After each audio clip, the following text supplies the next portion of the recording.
लराईच्या जात्रे आदी एका धोणाक मरण आयले। सर्वणा तेणी सोवळे व्रत घेतलेले।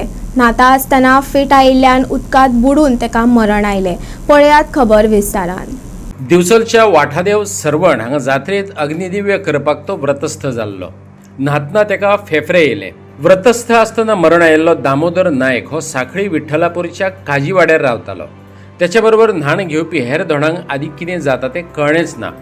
कळ्ळे उपरांत तेका वाटोवपाचो यत्न केलो खरो, पूण सगळे सोपस्कार करीसर तेणें निमणो स्वास घेतलो। आयच्यान आमचे नवे धोण हांगासर रावपाक गेल्ले, लयराईचें व्रत करताले आनी आमकां हांगासर जो कोणी कपडे सगळे भिजोवचे पडटा ते कपडे भिजोवपाक सकयल न्हातालो, कपडे भिजोवन घातले आनी परतून एकदां गेलो ते कपडे सगळे उरलेले ते भिजोवपाक आनी बाकीचे भुरगे तेजे देगेकूच लागले आनी ताका कितें सडनली जालें ते त्या भुरग्यांकूय खबर ना, आमकां खबर ना। आमी हांगा शेडीन बसलेले आनी तो अमतो पडलो आनी तोच उरलो। भुरग्यांची नजर तेजेर पडली ना।